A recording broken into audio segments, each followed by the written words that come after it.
ආශිර්වාදමත් දවසක් ඔබට. නව යෝනුවේ දරුවන්ගේ දෙමව්පියන් වෙනුවෙන් සැකසුණු Parenting with Love and Wisdom වැඩසටහනේ තවත් වැඩසටහනකට ඔබව ඉතා ආදරයෙන් පිළිගන්නවා. අපි දෙමව්පියන් විදියට දරුවන්ගේ ජීවිතේ සාර්ථක වෙන්න අවශ්‍ය හැම දෙයක්ම උගන්වන්න ලබා දෙන්න අපි උත්සාහ කරනවා. ඒත් සමහර කුසලතා පොත්වලින්වත් පාසලෙන්වත් විතරක් ඉගෙන ගන්න බෑ. අද අපි කතා කරන්නේ අන්න ඒ වගේ දරුවෙගේ අනාගතයට ඉතාමත් වැදගත් වෙන නමුත් බොහෝ විට අපිට මගහැරෙන අපිට අවබෝධයක් නැති මාතෘකාවක් ගැන. ඒ තමයි චිත්තවේගී බුද්ධි emotional intelligence කියලා කියනවා. එහෙම නැත්නම් කෙටියෙන් EI කියලා අපි මේක හඳුන්වනවා. දැන් මේක ගැන ඇත්තටම මේ චිත්තවේගී බුද්ධිය කියන කුසලතාවය නිසි ලෙස හඳුනා නොගැනීම නිසාම අපිට මේ ගැන අවබෝධයක් නැහැ. අපි ගොඩක් දෙනෙක් දන්නේ නැහැ. දැන් තමයි මේ ගැන උනන්දුවක් දක්වන්නේ සමාජය. ඉතින් නව යෝන්වියේ දරුවෙක් ඉන්න දෙමව්පියෙක් විදියට මේ කාරණේ දැන ගැනීම ඉතාමත් වැදගත් වෙනවා. ඉතින් නව යෝන්විය කියන්නේ දරුවන්ගේ ජීවිතේ ලොකුම වෙනසක් සිද්ධ වෙන කාලයක් නේ. අපි ඒක දන්නවා නේද? ශරීරය, මනස, සමාජ සම්බන්ධතා, අනාගත බලාපොරොත්තු මේ හැමදේම වෙනස් වෙන කාලයක්. මේ වගේ අවස්ථාවක දරුවෙකුට එයාගේ චිත්තවේගී බුද්ධිය කොයිතරම් වැදගත්ද කියලා අපි දැනගන්න ඕනේ.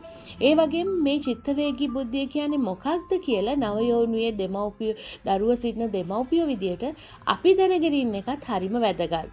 ඉතින් අපි කොහොමද දෙමව්පිය විදියට මේ හැකියාව වර්ධනය කරගන්න අපේ දරුවන්ට උදව් කරන්න කියලාත් මේ වැඩසටහන අපි හරහා අපි බලමු. ඉතින් මේක ඔබ මේ වැඩසටහන අහුම්කම් දෙනකොට ඔබට හිතේවි මේ කුසලතාවය දරුවන්ට කොයිතරම් වැදගත්ද. මේක ඔවුන්ගේ ජීවිතය ඔවුන් අධ්‍යාපන මට්ටමින් ඉතාමත් ඉහළට ගියත් අධ්‍යාපන මට්ටමින් උසස් තැන්වලට ඔවුන් යොමු වුණත් ඔවුන්ගේ ජීවිතයට චිත්තවේගී බුද්ධිය කියන එක කොයිතරම් වැදගත්ද කියලා අද වැඩසටහනේදී ඔබ තේරුම් ගනීවි. ඉතින් මේක ටිකක් දිග වැඩසටහනක් නිසා අපි කොටස් දෙකකට තමා කරන්න බලාපොරොත්තු වෙන්නේ. පළවෙනි කොටසින් අද අපි කතා කරන්නේ සැබවින්ම චිත්තවේගී බුද්ධිය කියන්නේ මොකක්ද කියන එක. ඉතින් අපි හැමෝටම තේරුම් ගන්න පහසු ලෙස සරල ලෙස හැඳින්වීමක් තමයි පළවෙනි වැඩසටහනෙන් කරන්නේ. දෙවෙනි වැඩසටහනේ අපි ඉගෙන ගන්න යනවා මේක කොහොමද අපේ දරුවන් වෙනුවෙන් අපි භාවිතා කරන්න කියලා. ඉතින් අපි බලමු ඉස්සෙල්ලාම ආදරණීය දෙමව්පියනි චිත්තවේගී බුද්ධිය කියන්නේ මොකක්ද කියලා. සරලව කිව්වොත් චිත්තවේගී බුද්ධිය කියන්නේ ඔබේ සහ අන් අයගේ හැඟීම් තේරුම් ගැනීම. 2 ඒ හැඟීම් කළමනාකරණය කිරීම. 3 අවබෝධය භාවිතා කරලා ඔබේ සිතුවිලි හා හැසිරීම් වලට මඟ පෙන්වීමට ඇති හැකියාව. මම මේක හරි පැහැදිලිව නැවතත් ඔබත් එක්ක බෙදා ගන්නවා. මේක කොහොමද වෙන්නේ කියලා අපි බලමු. අපි පළවෙනි දේ තමයි ඔබේ හැඟීම් හඳුනා ගැනීම. ඔබේ හැඟීම් හඳුනා ගැනීම කියන්නේ දරුවට හැකි වෙන්න ඕනේ එයාගේ හැඟීම් හඳුනා ගන්න. ඒ කියන්නේ එයාට දැනෙන්නේ මොනවාද කියලා පැහැදිලිව හඳුනා ගැනීමේ හැකියාව. ඒ කියන්නේ එයාට දුකක් දැනනවද, සතුටක් දැනනවද, තරහක් දැනනවද, බයක් දැනනවද කියන දේ තමයි මෙතනින් අදහස් වෙන්නේ. මෙන්න මේ හේතුව නිසා තමයි කුඩා කාලයේදී දරුවන්ට එයාලගේ හැඟීම් ප්‍රකාශ කරන්න අපි ඒ වචනමාලාව සකසලා ඒ හැඟීම් ගැන කතා කරලා එයාලට ඒ පුහුණුව ලබා දෙන්න අවශ්‍ය වෙන්නේ. ඉතින් සමහර විට ඒක ලැබිලා නැතුව එන මේ නව යෝනියේ දරුවන්ට Tamanට ඇතිවෙන හැඟීම නිසි ලෙස හඳුනා ගන්න බැරිකමට ඔවුන් මුහුණ දෙනවා. එනිසා චිත්තවේගී බුද්ධිය ගැන අපි කතා කරනකොට පළවෙනි කාරණේ තමයි දරුවන්ට හැකි වෙන්න ඕනේ ඒගොල්ලන්ගේ හැඟීම මොකද්ද, මේ දැනෙන හැඟීම මොකද්ද කියලා පැහැදිලිව අඳුරගන්න. ඊළඟ දේ තමයි ආදරණීය දෙමව්පියනි ඇයි එහෙම මට හැඟෙන්නේ? එතකොට මේ හැඟීම ඇතිවීමට හේතුව අවබෝධ කර ගැනීම හරිම වැදගත්. තමන්ට මේ හැඟීම ඇතිවෙන්න හේතුව අවබෝධ කරගන්න පුළුවන් නම් ගොඩාක් වෙලාවට ඔවුන්ට මේ හැඟීම හරහා ඔවුන්ට ඇතිවෙන ඍණාත්මක බලපෑම අවම කරගන්න අවස්ථාව තියෙනවා. ගොඩක් වෙලාවට අපි වැඩිහිටියෝ විදියටත් දකිනවා වැඩිහිටියන්ටත් නැහැ මේ හැඟීම මට ඇති වෙන්න හේතුව මොකක්ද කියන අවබෝධය වැඩිහිටියන් තුලත් නැහැ. ඒ නිසා අපි ගොඩක් නුසුදුසු නැත්නම් ඒ හැඟීමත් එක්ක නුසුදුසු දේවල් වලට යොමු වෙන්න යනවා. ඍණාත්මක දේවල් අපි කතා කරන්න යනවා. මේ වගේ දේවල් අපේ ජීවිතේට යහපතක් නොවන දේවල් වලට ඉඩ සැලසෙනවා වැඩි. ඉතින් අපිට ඇති වෙන හැඟීම පිටිපස්සේ තියෙන හේතුව මොකක්ද කියලා අවබෝධ කර ගැනීම හරිම වැදගත් වෙනවා.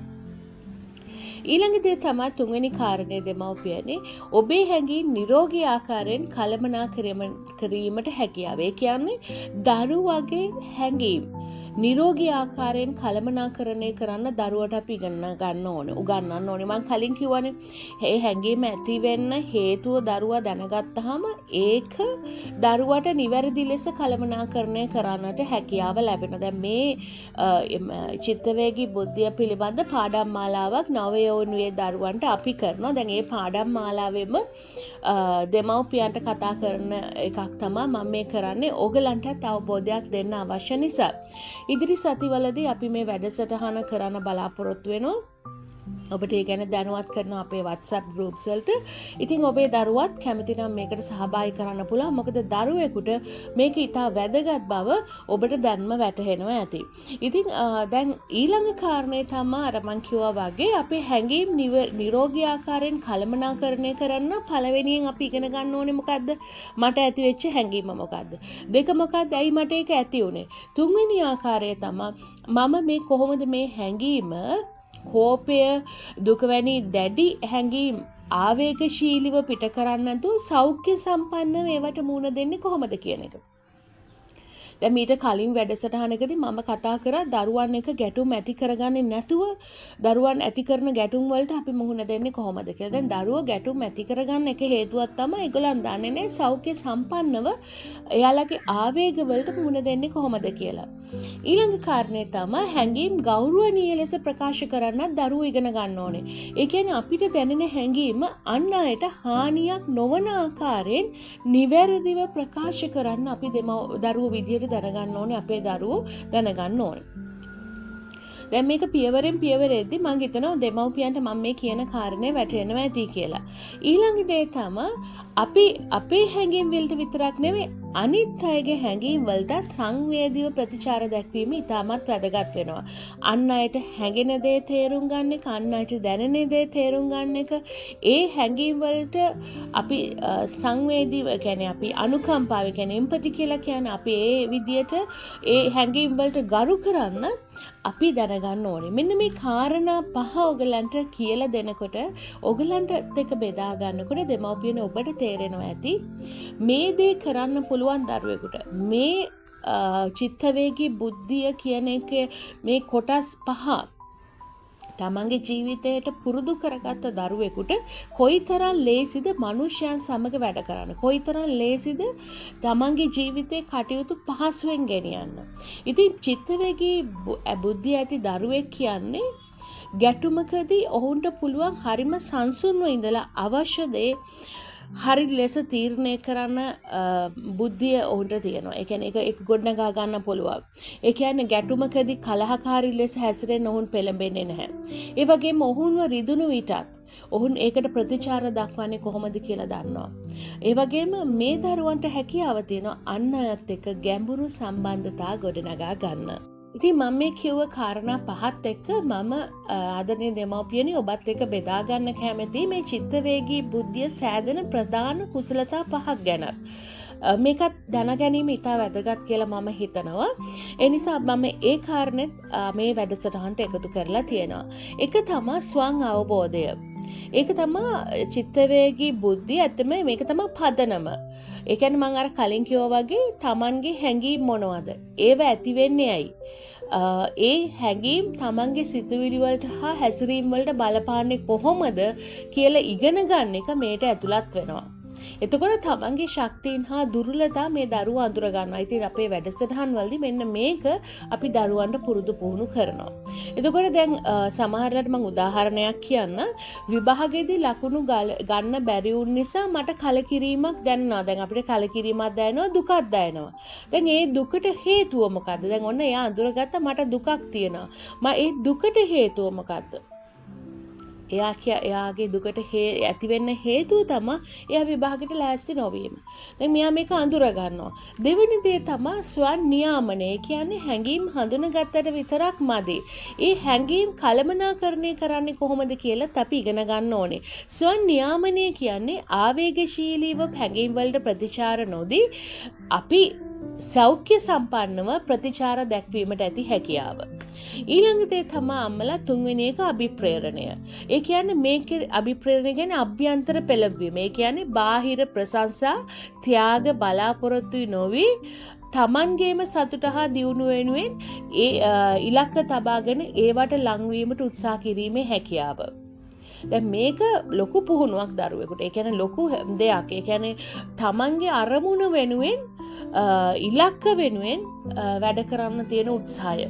හතරවෙනි එක තමයි අම්මලා සංවේදනය කියන්නේ. ඒ කියන්නේ සංනිවේදනය සංවේදනය කියන්නේ අපිට පුළුවන්කම අපි මෙහෙම කියන්නේ අනිත් කෙනාගේ සපත්තුවට බැහැලා බලන්න. ඒ කියන්නේ අනිත් කෙනාගේ සපත්තුව දාලා බලන්න පුළුවන්කම දරුවෙකුට ගොඩනැගෙන ඕන. මේක ගොඩාක් සමාජයේ වැඩිහිටියන් තුලත් අපි දකින්නේ නැහනේ. එයාට කොහොමද මේක දැනෙන්නේ? ඒ කියන්නේ අන් අයගේ හැඟීම් තේරුම් ගන්න, ඒවට ගරු කරන්න, ඒවට නිවැරදි ලෙස ප්‍රතිචාර දක්වන්න දරුවෙකුට හැකි වෙන්න අවශ්‍ය වෙනවා. අන්තිම කාරණේ අම්මලා චිත්තවිද්‍යාවේ බුද්ධිය අවසානම සමාජ කුසලතාවය දේ තමයි සමාජ කුසලතාවය. ඒ කියන්නේ අන් අය සමග ඵලදායීව sannivedanaya කරන්න, ගැටුම් විසඳ ගන්න, ශක්තිමත් නිරෝගී සම්බන්ධතා ගොඩනගා ගන්න ඉතාමත් අවශ්‍යයි අපි. එතකොට දරුවෙකුට මේක තමන් මොන රැකියාව කරත් දරුවෙකුට මේ කොටස ඉතා අවශ්‍යයි. ඒ කියන්නේ සමාජ සම්බන්ධතා, සමාජ කුසලතා. ඒ කියන්නේ මිනිස්සෙක් එක්ක ඵලදායීව sannivedanaya කරන්න, ගැටලු විසඳ ගන්න, ශක්තිමත්ව නිරෝගී සම්බන්ධතා ගොඩනගා ගන්න හරිම වැදගත්. දැන් අපි දකිනවා දරුවෝ දවසක විවාහ වෙනවා. තමන්ගේ සහකරුවා සමග මෙන්න මේ කුසලතාවය නැත්නම් ජීවත් වෙද්දී ගැටුම් ඇති වෙනවා. ඔබට පෞද්ගලික අත්දැකීම් ඇති, ඔබ දැකලා ඇති මේ කුසලතාවය නොමැති නිසා පෞල් ජීවිතවල කොයිතරම් ගැටලු ඇති වෙනවද? මේ කුසලතාවය නොමැති නිසා රාජකාරී කරන ස්ථානවල කොයිතරම් ගැටලු ඇති වෙනවද? එතකොට අපිට අවශ්‍ය බුද්ධියෙන් ඉදිරියට යන දරුවන් පමණක් නෙවෙයි, චිත්තවේගී බුද්ධියනුත් ඉදිරියට යන දරුවන් අවශ්‍ය වෙනවා. ඔබට තේරෙනවා තමන් දරුවන් කොයිතරම් ඉගෙනුම අතින් ඉහළට ගියත් තමන්ගේ හැඟීම් කළමනාකරණය කරගන්නට දරුවෙක්ට නොහැකි වුණොත් ඔවුන්ගේ ජීවිතයේ සමහර අවස්ථාවල මේ දරුවෝ පරදින්නට පුළුවන්. ජීවිතේ වැරදි තීරණවලට එළඹෙන්නට පුළුවන්. එතකොට අපි දරුවෝ උත්සාහය සියල්ලම ව්‍යර්ථ වෙලා යනවා. ඒ නිසා මගේ ආදරණීය දෙමව්පියනේ දරුවන්ට අධ්‍යාපනය සමගම මේ චිත්තවේගී බුද්ධිය කියන කුසලතාව නැත්නම් මේ හැකියාව ගොඩනගා දීම ඉතාමත් අවශ්‍ය වෙනවා. ඉතින් ඊළඟ වැඩසටහනින් අපි කතා කරමු මේක යෝන් වේදී මේ තරම් වැදගත් වෙන්නේ ඇයි, දෙමව්පියෝ විදියට අපි කොහොමද මේකට දරුවන්ට උදව් කරන්න කියලා. ඉතින් මම හිතනවා මේක ඉතාමත් වැදගත් කාරණයක් උණයි කියලා දෙමව්පියන්ට, විශේෂයෙන් මේ වයස් දරුවෝ එක්ක අවුරුදු ගානක ලැබපු අත්දැකීම් එක මේක දරුවන්ට කොයිතරම් වැදගත්ද කියන එක මම අත්දැකීමෙන්ම දන්නවා. සහ මේ චිත්තවේගී බුද්ධිය සඳහා දරුවන්ට නිසි මඟ පෙන්වීමක් ලබා දීම ඉතාමත් අත්‍යවශ්‍ය බවත් මේ වැඩසටහන කරනකොට ඔබට තේරෙන්න ඇති. ඉතින් ආදරණීය දෙමව්පියනි, අපි නැවත මේකේ දෙවෙනි කොටසත් එක්ක හම්බෙමු. අපේ දරුවන් වෙනුවෙන් හොඳම දේ දෙන්න තමයි මේ උත්සාහය. ඔබ හැම කෙනෙකුටම ආශිර්වාදමත් දවසක්.